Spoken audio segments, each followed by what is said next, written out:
नमस्कार, मैं शिखा, आप देख रहे हैं सी न्यूज़ भारत। वक्त हो गया महाराष्ट्र बुलेटिन का। महाराष्ट्र बुलेटिन में पहली खबर धुले से, जहां 2 अक्टूबर के अवसर पर जिला परिषद अध्यक्ष धरतीताई देवरे, कृषि एवं पशुपालन अध्यक्ष हर्षवर्धन दाहिते, शिक्षा अध्यक्ष सोनी ताई कदम ने पुष्पांजलि अर्पित कर गांधी जी और लाल बहादुर शास्त्री को नमन किया। सुनीता सोनवड़े, अतिरिक्त मुख्य कार्यकारी अधिकारी चंद्रकांत पवार, जल एवं स्वच्छता विभाग के उप मुख्य कार्यकारी अधिकारी प्रदीप पवार उपस्थित रहे। विलास कार्डक ने उपस्थित लोगों को नशा मुक्ति की शपथ दिलाई तथा स्वच्छता ही शपथ संतोष नेकर ने दिलाई। जल एवं विभाग के धुले जिला परिषद के 50 छात्र इसरो के लिए रवाना हुए। इस समय जल एवं स्वच्छता विभाग अतिरिक्त शिव के नारों से गूंज उठा।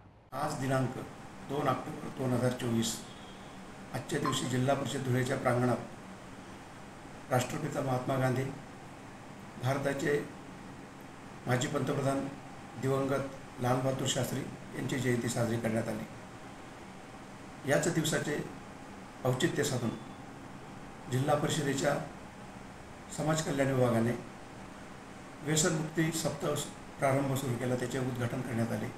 त्याचप्रमाणे स्वच्छता ही सेवा या उपक्रमाची आज सांगता करण्यात आली। यामध्ये सांगता करत असताना या कार्यक्रमासाठी आपल्या जिल्हा परिषदेच्या लाडक्या आणि प्रभावी व्यक्तिमत्व असलेल्या जिल्हा परिषदेच्या अध्यक्षा माननीय धरतीताई देवरे, या जिल्हा परिषदेचे सर्व अधिकारीगण, मान्य सभापती, विषय समिती सर्व आणि अधिकारी कर्मचारी उपस्थित होते। या कार्यक्रमाचे औचित्य साधून पाणी व स्वच्छता विभागाने स्वच्छतेची शपथ दिली, तर समाज कल्याण विभागाने व्यसनमुक्तीची शपथ आजच्या कार्यक्रमात दिली। या कार्यक्रमाच्या निमित्ताने सर्व अधिकारी आणि कर्मचाऱ्यांनी व्यसनमुक्तीची व सातत्याने आपल्या कार्यालयात, आपल्या गावात, आपल्या राहत्या घराच्या आजूबाजूला, गावामध्ये सर्व ठिकाणी जिथे जिथे जाऊ तिथे आपण स्वच्छतेचं व्रत आपण घेणार आहोत आणि ते सातत्याने जगाच्या लोकांच्या, जनतेच्या मनावर बिंबवण्यासाठी सातत्याने प्रयत्नशील राहूया, यासाठी शपथही घेतली। जय स्वच्छता। धुले से सी न्यूज़ संवाददाता नीलेश की रिपोर्ट। वहीं अगली खबर हमारी कल्याण से, जहां कल्याणपुर में नमन रास गरबा महोत्सव का आयोजन किया गया। आज शिवसेना विधानसभा प्रमुख नीलेश शिंदे ने प्रेस कॉन्फ्रेंस में जानकारी दी। इस बार शारदीय नवरात्रि 3 अक्टूबर गुरुवार से शुरू होगी और 12 अक्टूबर को समाप्त होगी। इस दौरान युवा एक ओर तो उतने ही हर्षोल्लास के साथ गरबा और डांडिया खेलते नजर आएंगे, वहीं दूसरी ओर 9 दिनों तक पूरे मनोयोग से देवी माँ की पूजा, आराधना और साधना की भी जाएगी। Navratra charitable trust, Shrikant Shinde foundation, Nilesh Shinde foundation तसेच Sairaj group builders and developers यांच्या संयुक्त विद्यमाने गेले अनेक वर्षापासून इथं रास गरब्याचं आयोजन होत होतं। आज या ठिकाणी या सर्व मंडळाच्या वतीने नमन रास गरबा या सांस्कृतिक महोत्सवाचे आयोजन 3 हे 9 दिवस होणार आहे। 3 तारखेपासून तर 12 तारखेपर्यंत या 60 फुटी रोडला होणार आहे। या ठिकाणी साधारण एक 32,000 स्क्वेअर फुटाचा असा मोठा पेंडॉल इथं उभा केलेला आहे आणि साधारण 5,000 ते 7,000 लोक इथं गरबा खेळण्यासाठी हे चांगलं असं व्यासपीठ या ठिकाणी उभं केलेलं आहे। डोंबिवली, ठाणा किंवा नवी मुंबई या परिसरात मोठ्या प्रमाणात असा गरबा या ठिकाणी भरतो।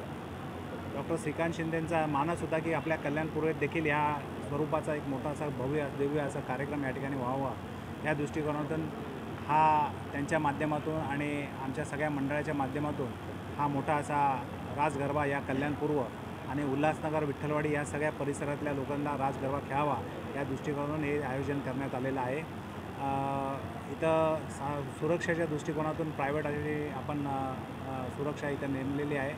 त्याचप्रमाणे पोलीस, पार्किंगची व्यवस्था या ठिकाणी केलेली आहे। या कल्याणपूर्व आणि या परिसरातील कल्याण डोंबिवली या परिसरातील ज्या पंचक्रोशीतील जे मंदिर आहे त्यांच्या सगळ्या देवीची उद्या पूजा करून या कार्यक्रमाला आपण सुरुवात करणार आहे। त्यामुळे आपण सर्वांनी सर्व या परिसरातील सर्व रसिकांना निमंत्रित करावं, या आपल्या माध्यमातून निमंत्रित करावं असं या ठिकाणी विनंती करतो। मुख्यमंत्री किंवा सिने कलाकार कोण येणार? माननीय महाराष्ट्राचे राज्याचे मुख्यमंत्री एकनाथ शिंदे साहेब हे स्वतः या ठिकाणी येण्याचं त्यांनी कबूल केलेलं आहे। त्यांची टाईम म्हणजे जे कामाची व्यवस्था बघून ते या ठिकाणी हजेरी लावतील। त्याचप्रमाणे डॉक्टर श्रीकांत शिंदे, या जिल्ह्याचे पालकमंत्री माननीय शंभूराजे देसाई, जिल्हा प्रमुख माननीय गोपालजी लांडगे, तसेच ठाणे लोकसभेचे नरेशजी मस्के या ठिकाणी उपस्थित, रवी चव्हाण माननीय मंत्री रवी चव्हाण साहेब हे देखील या ठिकाणी उपस्थित आहेत। त्याचप्रमाणे सर्व या परिसरातील सर्व आमदार, नगरसेवक, सर्व जे बिल्डर्स असतील किंवा व्यापारी असतील किंवा जे शिक्षण क्षेत्रातील अनेक मान्यवर असतील, हे सगळे या ठिकाणी उपस्थित लावणार आहे। आणि त्याचप्रमाणे सिने कलाकार म्हणून सोनाली कुलकर्णी, मानसी नाईक, अभिजित कोशंबी, प्रतीक सोळसे, आशिका चोनकर, त्याचप्रमाणे अजय आणि अतुल यांची जी टीम आहे ही 9 दिवस इथं परफॉर्म करणार आहे। कल्याण से सी न्यूज़ संवाददाता दीपक मोरे की रिपोर्ट। फिलहाल इस महाराष्ट्र बुलेटिन में बस इतना ही। देश दुनिया की तमाम बड़ी खबरों के लिए आप देखते रहें सी न्यूज़ भारत।